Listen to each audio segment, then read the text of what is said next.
We are looking at the individuals. Who are these individuals that we are going to give this responsibility to, right?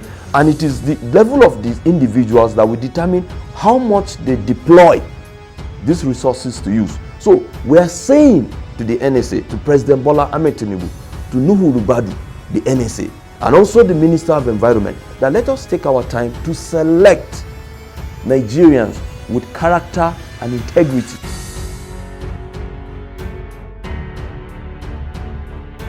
As President Bola Ahmed Tinubu marks 2 years in office on May 29, 2025, Nigerians across various sectors have assessed his performance. One of the most controversial areas is security. To gain a deeper understanding of the security challenges in the country, Rootstv teams up with veteran journalist Isaac Abrak, who also serves as the chairman of the Northern Christian Youth Professionals. Together we examine the current security situation in Nigeria.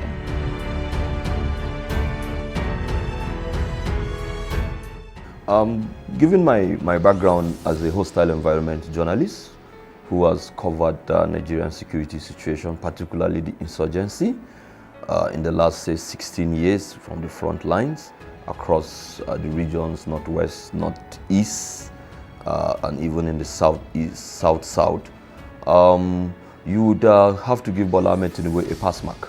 Why do I say so?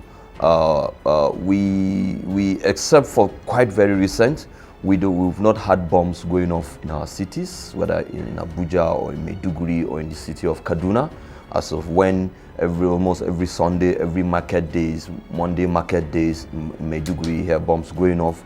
Here in Nyanya, we had our own issues too. You can hardly hear about the notorious Kaduna highway, where at a time, virtually on a daily basis, people were being picked up, kidnappers were being picked up, and it even grew to a level where they were even attacking the trains. The Abuja-Lokoja highway was also another hotspot, but relatively in the last 2 years, the military, the police, and other security arms instruments have done a good job, by surmounting the problem and bringing it to the barest minimum level. This is a very interesting question that you've asked, and I will answer you because I've been covering this for a very long time.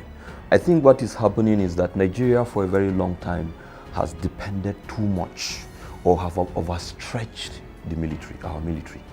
We have used them too much on a particular warfare for too long, and without commensurate increments, in recruitment of the workforce, and without a commensurate total implementation, of increment in enumerations. Yes, we've heard a lot of times that wages of our militaries, of our security forces have been increased, but most times you hear the guys at the bottom complaining that this welfare, these allowances didn't get to us, and all of that. So altogether, it has created some kind of, we've overstretched them, So, and because of this overstretch, complacency comes in, right? So, and I think that the Nigerian government, the Nigerian people, the Nigerian nation have been unfair to our military, our security apparatus, the ones that we have. And this is why we praise so much Bola Ahmed Tinubu with his audacity, to introduce another layer, and which has been what everybody has been talking about, a community-driven security initiative that sorts to use the non-kinetic, tool, which is what the forest guard that President Bola Ahmed Tinubu has introduced. This forest guard, we believe now, it's going to, balance that gap, of overstretching our military, right? And help them to finally, do away with this insecurity. It is not a lie. I have been in the front lines. I have embedded in most of these places from northwest, northeast. This military have, at every point in time, disseminated Boko Haram, ISWAP, bandits. But the problem has always been is that when they do this, they have to go back to their barracks, or they have to go back to their duty post, leaving the ungoverned forest environment, are vulnerable to these people to either come back to those places and commit their crime.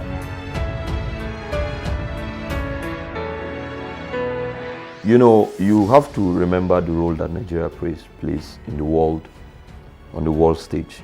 Nigeria is the biggest black African nation. Nigeria is the country that has the potential, you know, to change the history of the world by starting in Africa. And what is the method of governance that works all over the world is democracy. Democracy has shown globally that is the best way that every humans can live together, govern together, and distribute wealth and economic, you know. So therefore, Nigeria is practicing a democracy. Those countries that you are mentioned that you're talking about, our brothers in those countries, right? Their democracy could probably not functioned given them what they want. Our own democracy has not also totally given us what we want, but we are growing to perfect it, right? So you don't expect the president as chairman of ECOWAS to condone coup d'etats, to condone military dictatorship. He has to play the role of a big brother so that they can look at Nigeria, you know, and copy from that. And no matter how we try to criticize the president, he's trying to play a role of a big brother. We've not seen any confrontation with the president. I know that sometimes not too far in history, our chief of defense staff was either in Niger or one of these military countries, and he said it made it very clear that they are talking, right? So yes, they are military governments, and one of the valid point that I would like to take valid concern is that in military governments, most of the time we have issues where you have rise of different factions of groups, you know, agitations that always denigrate and eventually become armed struggles, and this is what has created the problem. So we saw that problem in Libya, in West Africa, in Sierra Leone, in Liberia, in Chad, and all of those. Yes, there are the tendencies that those can, and but we hope that that will not lead to that, and we are hoping that within the best time, these governments will be able to transit from dictatorial governments, you know, to democratic government. But before then, Nigeria has to take care of himself.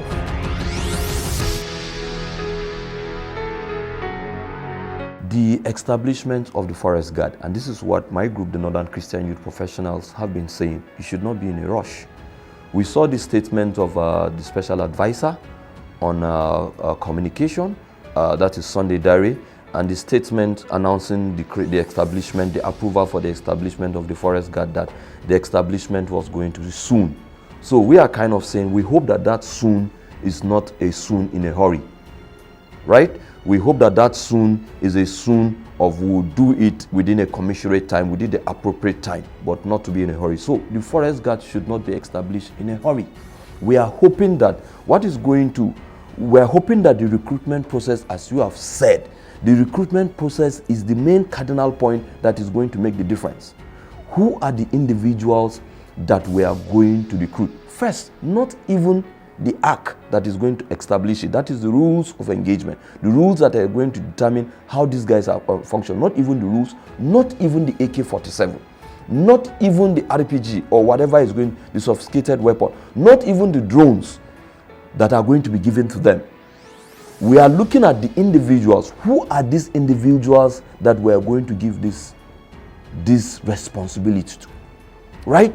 And it is the level of these individuals that will determine how much they deploy these resources to use. So we are saying to the NSA, to President Bola Ahmed Tinubu, to Nuhu Rubadu, the NSA, and also the Minister of Environment, that let us take our time to select Nigerians with character and integrity.